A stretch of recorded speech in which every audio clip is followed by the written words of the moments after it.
കുഞ്ഞുപോലുമായുള്ള സംഭവബഹുലമായ ശിവറാം ഹൈസ്കൂളിലെ കുട്ടിക്കാലത്തെ പറ്റിയുള്ള കഥകളാണ് ഞാൻ പറഞ്ഞുകൊണ്ടിരിക്കുന്നത്. അതിൻ്റെ തേർഡ് പാർട്ടാണിത്. ഒരുപാട് കഥകൾ പറയാനുണ്ട്. ചിലത് പറയാൻ നമുക്ക് കഴിയില്ല. കുറേ സുഹൃത്തുക്കളുമായുള്ള കുറേ ബന്ധങ്ങളുടെ കഥകളുണ്ട്. എന്തായാലും ഈ തേർഡ് പാർട്ട് നിങ്ങൾ കേൾക്കുക. Thank you. പിന്നീട് 9th സ്റ്റാൻഡേർഡ് നടന്ന ഒരു സംഭവം കൂടെ പറയാം. അന്ന് ഞാൻ ഫ്രണ്ടിൽ ഇരിക്കുന്നു, കുഞ്ഞുമോൻ, അതിനപ്പുറം സിയാദ്, ഇങ്ങനെ ഓരോരുത്തർ ഫ്രണ്ടിൽ ഇരിക്കുകയാണ്. അപ്പോൾ MLA എന്ന് വിളിക്കുന്ന ഒരു സാറുണ്ട്. പുള്ളിയും നല്ല പ്രായം ഉള്ളൊരു സാറാണ്. അദ്ദേഹം പഠിപ്പിക്കാനൊക്കെ വളരെ മോശമാണ്. സംഭവം ഒന്നും പഠിപ്പിക്കത്തൊന്നുമില്ല. അദ്ദേഹം ഈ രാഷ്ട്രീയം ആയിട്ട് ഇങ്ങനെ നടക്കുന്ന ഒരാളാണ്. അതുകൊണ്ടാണ് ഇദ്ദേഹത്തെ MLA എന്ന് വിളിക്കുന്നത്. അപ്പോൾ ഇദ്ദേഹം ഫ്രണ്ടിൽ നിന്ന് ഇങ്ങനെ പഠിപ്പിക്കുകയാണ്. ചക്ഷുശ്രവണകളസ്തമാന്തർദുരം ഭക്ഷണത്തിന് അപേക്ഷിക്കുന്നത് പോലെ ഇങ്ങനെ പാടിക്കുന്നു. അപ്പോൾ കുഞ്ഞുമോൻ, ഞങ്ങളിങ്ങനെ 3 പേരും ഇരിക്കുകയാണ്. ഞാൻ നോക്കിയപ്പോൾ ഇദ്ദേഹത്തിൻ്റെ വയറിങ്ങനെ തെള്ളിയിരിപ്പുണ്ട്. അപ്പോൾ ഞാൻ ചുമ്മാ അദ്ദേഹത്തിൻ്റെ പൊക്കിൾ ഒന്ന് ടച്ച് ചെയ്തു. കുഞ്ഞുമോൻ ഒന്ന് ടച്ച് ചെയ്തു. സിയാദ് ഇച്ചിരി ദൂരെ ഇരിക്കുകയാണ്. സിയാദ് ഏന്തി വലിഞ്ഞ് ഇങ്ങനെ ടച്ച് ചെയ്തു. അപ്പോൾ ഇദ്ദേഹം ഇങ്ങനെ ബുക്കിൻ്റെ അടിയിൽ കൂടെ നോക്കിയപ്പം സിയാദിൻ്റെ കൈ ഇങ്ങനെ ടച്ച് ചെയ്തിട്ട് പോകുന്നു. എല്ലാവരും ഇറങ്ങാൻ പറഞ്ഞു. ഞാൻ ഇറങ്ങി, കുഞ്ഞുമോൻ ഇറങ്ങി, സിയാദും ഇറങ്ങി. അപ്പം എൻ്റെ കൈ പറഞ്ഞു പോയി ഒരു ചൂരലെടുത്തുകൊണ്ട് വരാം. അപ്പം ഞാനാകെ വരണ്ടുപോയി. എന്താ അപ്പം എന്തോ ഈ സംഭവം നടന്നിട്ടുണ്ട്. അപ്പം വേറെ ആർക്കും അറിഞ്ഞൂടാ. ഈ ക്ലാസ്സിൽ ഞങ്ങൾ ഈ 3 പേർക്കും ഇദ്ദേഹത്തിനും അല്ലാതെ വേറെ ആർക്കും ഈ സംഭവം അറിയില്ല. അപ്പം ഞാൻ അടി ഉറപ്പാക്കി ഞാൻ അവിടെ ചെന്ന് ചെറിയൊരു ചൂരലൊരു കനം കുറഞ്ഞെടുത്തുകൊണ്ട് വന്നു. ഇവരത് വലിച്ചെറിഞ്ഞു. എന്നിട്ട് പറഞ്ഞു വേറെ ചൂലുണ്ട്, അലമാടെ മേളിൽ എടുത്തുകൊണ്ട് വരാൻ പറഞ്ഞു സ്റ്റാഫ് റൂമിൽ നിന്ന്. വലിയൊരെണ്ണം എടുത്തുകൊണ്ട് വന്നു, വലിയൊരു ചൂല്. ഞങ്ങളെ രണ്ടിനെ മാറ്റി നിർത്തി. സിയാദിനെ ഇങ്ങോട്ട് പുറത്തോട്ട് നിർത്തി. അങ്ങ് പൊരിച്ചു. സ്കൂൾ കാലഘട്ടത്തിൽ പഠിക്കുമ്പോൾ ഉള്ള വേറൊരു ഇൻസിഡൻറ്റും കൂടെ കുഞ്ഞുമോനും ഞാനുമായുള്ള, അവിടെ പേരൂർ മാടൻകാവ് എന്ന് പറഞ്ഞൊരു സ്ഥലമുണ്ട്. ഞങ്ങൾ ട്യൂഷൻ കഴിഞ്ഞൊക്കെ വരുന്ന സമയങ്ങളിൽ, പ്രത്യേകിച്ച് ശനിയും ഞായറും ഒരു ഉച്ച സമയമൊക്കെ കഴിഞ്ഞിട്ടാണ്. ഈ മാടൻകാവിൻ്റെ ഒരു പ്രത്യേകതയുണ്ട്. അവിടെ വള്ളികളുണ്ട്. ഈ വള്ളികളിൽ നമുക്ക് സുഖമായി കിടന്ന് ഉറങ്ങാം. ഞങ്ങൾ ഒരുപാട് നാളിങ്ങനെ അതിനകത്ത് ഇങ്ങനെ കിടന്ന് ഉറങ്ങിയിട്ടുണ്ട്. ഈ മാടൻകാവിന് സമീപത്തായി ഒരു വലിയ മതിൽക്കെട്ടുണ്ട്. അത് കിണറ്റുവിള എന്ന് പറഞ്ഞൊരു വലിയ ഫാമിലിയുടെയാണ്. ഒരു വലിയ തറവാടൊക്കെ നിന്നൊരു സ്ഥലമാണ്. ആ വീടെല്ലാം ഇടിച്ചു പൊളിച്ച് കളഞ്ഞു. പിന്നീട് കുറേ കല്ലറകളും ഒരു ബിൽഡിംഗ് എന്തോ ഉണ്ട്. പക്ഷെ അവിടെ അതിനകത്ത് ഇല്ലാത്ത ഫലമൂലാദികളില്ല. മാങ്ങയായാലും ചക്കയായാലും പഴമായാലും പൈനാപ്പിളായാലും സപ്പോട്ട തുടങ്ങിയ എല്ലാ, പേരയ്ക്ക എല്ലാം ഉണ്ട്. ഇത് ഞങ്ങൾ മനസ്സിലാക്കി ഒരിക്കൽ. ഇത് 8th or 9th ആണ്. ഇതിനകത്ത് കയറാൻ തീരുമാനിച്ചു. അപ്പോൾ എനിക്ക് ഒരു BSA SLR സൈക്കിളുണ്ട്. അപ്പോൾ എൻ്റെ കൂടെ ഞങ്ങളെല്ലാം കൂടെ അവിടെ വന്ന് നിന്നു, ഇതിനകത്ത് കയറണം. അപ്പോൾ പ്ലാൻ ചെയ്താണ് വരുന്നത്. എൻ്റെ സൈക്കിൾ ബിനോയ് എന്ന് പറഞ്ഞ എൻ്റെ ഒരു വളരെ അടുത്ത സുഹൃത്ത് പിടിച്ചുകൊണ്ട്, അവൻ മതിൽ ചാടാൻ ബുദ്ധിമുട്ട്, വലിയ ഒരു 6.5 അടി പൊക്കമുള്ള മതിലാണ്. ബിനോയ് സൈക്കിൾ പിടിച്ചുകൊണ്ടിരിക്കുന്നു. ഞങ്ങളെല്ലാം മതിൽ ചാടി അകത്തു പോയി. മനോജിൻ്റെ വീട്ടിൽ നിന്നും ചില പാത്രങ്ങളും എടുത്തുകൊണ്ട് വന്നു. നമുക്കൊരു ദിവസം ഇവിടെ കൂടാമെന്നുള്ള രീതിക്ക്, കാരണം അവിടെ ഈ കാപ്പിയൊക്കെ ഇട്ട് കുടിക്കാം. അങ്ങനെ വളരെ മാങ്ങയൊക്കെ പിച്ച് അവിടെ നിൽക്കാൻ നല്ല രസമാണ് അവിടെ.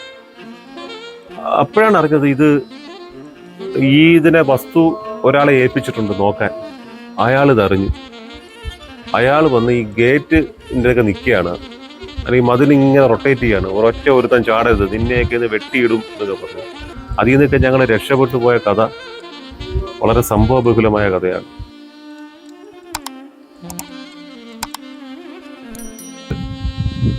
അന്ന് 8th 9th standard alpha tutorial രാവിലെയും ക്ലാസ് ഉണ്ട്, വൈകിട്ടും ക്ലാസ് ഉണ്ട്. രാവിലത്തെ ക്ലാസ് കഴിഞ്ഞ് ഞങ്ങൾ വരികയാണ്. എല്ലാ സ്റ്റുഡൻസും വരുന്നു. ശിവറാം സ്കൂളിൻ്റെ ഗ്രൗണ്ടിൽ കടക്കുന്നതിന് മുമ്പ് നോക്കിയപ്പോൾ അവിടെ പ്രെയർ നടക്കുകയാണ്. പ്രിൻസിപ്പാൾ ഉൾപ്പെടെയുള്ള സകല സാറന്മാരും അവിടെ ഉണ്ട്. പ്രെയർ നടന്നുകൊണ്ടിരിക്കുന്നു. അത് കഴിഞ്ഞ് പ്ലഡ്ജ് ഉണ്ട്. അത് കഴിഞ്ഞിട്ടാണ് വരിയായി സ്റ്റുഡൻസ് എല്ലാം ക്ലാസ്സുകളിൽ പോകുന്നത്. അപ്പോൾ പ്രെയർ നടക്കുന്നതുകൊണ്ട് എല്ലാവരും വളരെ സൈലൻ്റ് ആണ്. അപ്പോൾ അങ്ങോട്ട് കയറണ്ട ഞങ്ങൾ തീരുമാനിച്ചു. പക്ഷേ ഞങ്ങളെ കൂട്ടത്തിലുള്ള ആരോ കുരുത്തം കെട്ടവന്മാർ ഈ പ്രെയർ നടന്ന് പ്ലഡ്ജ് നടക്കുന്ന സമയത്ത് ഭയങ്കരമായിട്ട് കൂകി അത്. അപ്പം പ്രിൻസിപ്പാൾ എല്ലാം ഇത് നോട്ട് ചെയ്തു. അപ്പം പ്രെയർ കഴിഞ്ഞു, എല്ലാവരും വരി അകത്തോട്ട് പോയി. അപ്പം ഞങ്ങൾ പറഞ്ഞു ഇനിയിപ്പോൾ അങ്ങോട്ട് ഗ്രൗണ്ടിലോട്ട് കയറിയാൽ പ്രശ്നമായിരിക്കും. ചിലപ്പോൾ സാറന്മാർ കാണുമല്ലോ, ഈ കൂകിയന്മാർ നമ്മളാന്ന് കയറി നമ്മളെ പിടിക്കും.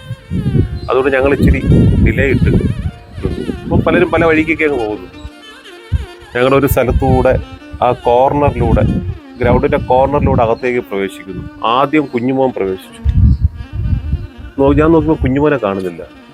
ഞാനും പുറത്തോട്ട് ഇറങ്ങിയപ്പോൾ എന്തുവാ, അവിടെ നമ്മളെ PT സാർ അവിടെ ഒളിച്ചു നിൽപ്പുണ്ട്. കുഞ്ഞുമോനെ പിടിച്ച് മാറ്റി നിർത്തിയിരിക്കുക, എന്നെയും പിടിച്ച് മാറ്റി നിർത്തി, ഞങ്ങളെ കൂടെ പുറകിൽ വന്ന മനോജിനെയും പിടിച്ച് മാറ്റി നിർത്തി. അങ്ങനെ ഞങ്ങൾ 3-4 പേരെ മാറ്റി നിർത്തിയിട്ട് നേരെ പ്രിൻസിപ്പാളിന്റെ റൂമിൽ കൊണ്ടുപോയി. പ്രിൻസിപ്പാള് പണിഷ്മെന്റ് നടത്തി. നിങ്ങൾ ക്ലാസ്സിൽ ഇരിക്കണ്ട, പകരം ക്ലാസ്സിൽ ഇങ്ങനെ നിൽക്കുക, ബാക്കിൽ ഇങ്ങനെ നിൽക്കണം. എന്തായാലും ശരി, അത്യാവശ്യം നേരത്തെ പറഞ്ഞ് പഠിക്കുന്ന പിള്ളേരാണല്ലോ. അതുകൊണ്ട് ശിവശങ്കര പിള്ള സാർ എന്നൊരു മാത്സിലെ സാറുണ്ട്, പുള്ളിക്ക് എന്നെ വലിയ കാര്യമാണ്. അദ്ദേഹം ഒന്ന് നോക്കിയപ്പോൾ 2ാമത്തെ പീരീഡാണ്. അദ്ദേഹം ഒന്ന് എന്താ നിൽക്കുന്നത്?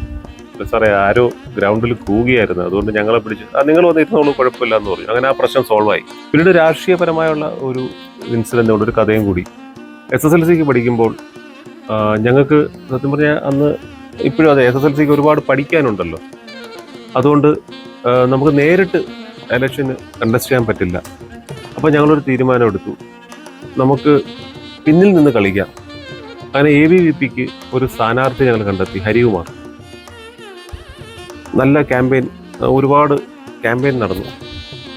പലയിടത്തും പോയി ഈ പെമ്പുള്ളരെ ആമ്പുള്ളരെയൊക്കെ നമ്മൾ ക്യാൻവാസ് ചെയ്തു. ഇലക്ഷൻ കഴിഞ്ഞു, റിസൾട്ട് വന്നു. അപ്പോഴാണ് നമ്മൾ മനസ്സിലാക്കിയത് പെൺകുട്ടികൾ നമ്മളെ ചതിച്ചതാണ്. കാരണം ഒരു വോട്ടിന് സിയാദ് ജയിച്ചു, KSU.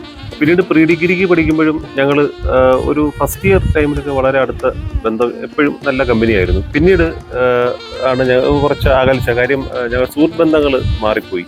അതെങ്ങനെ മാറിയെന്ന് എനിക്കറിയില്ല. കുഞ്ഞുമോന് വേറെ പലരുമായിട്ടൊക്കെ കണക്ഷനായി, അവർ കറങ്ങാൻ പോകുകയൊക്കെ തുടങ്ങി.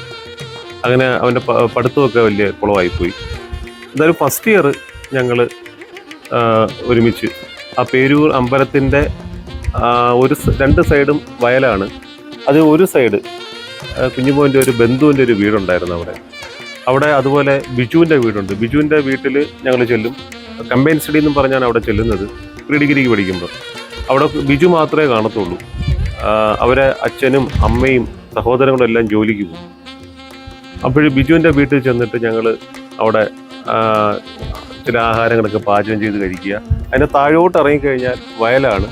വയലിൻ്റെ കരയ്ക്ക് കുറേ സ്ഥലങ്ങളുണ്ട്. അവിടെ പായൊക്കെ വിരിച്ച് കമ്പൈൻ സ്റ്റഡിക്ക് പോകുന്നതാണ്. അവിടെ ഇങ്ങനെ കിടക്കും. അവിടെ കിടന്നിട്ട് ഇങ്ങനെ വയലിൽ കൂടെ പോകുന്ന, വെയിലത്തൂടെ ആൾക്കാർ പോകുന്നത് കാണാം, കൊക്കുകൾ പറന്നു പോകുന്നത് കാണാം. പിന്നെ പശുക്കൾ മേയും അവിടെ എല്ലാം വന്ന്. അവിടെ നല്ല രസമാണ് അവിടെ ഇങ്ങനെ കിടക്കാൻ, പാ വിരിച്ചിങ്ങനെ കിടക്കും. വൈകുന്നേരം വരെ, മിക്കവാറും സന്ധ്യാസമയം വരെ അവിടെ കിടക്കും. എന്നിട്ടാണ് വീട്ടിൽ പോകുന്നത്. ആ കാലഘട്ടങ്ങളിലെ ഓർമ്മകൾ ഒന്ന് ചെകഞ്ഞെടുക്കാൻ ഈ വീഡിയോ ഉപകരിക്കുമെങ്കിൽ അങ്ങനെ ആവട്ടെ.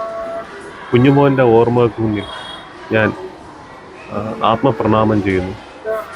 നന്ദി, നമസ്കാരം.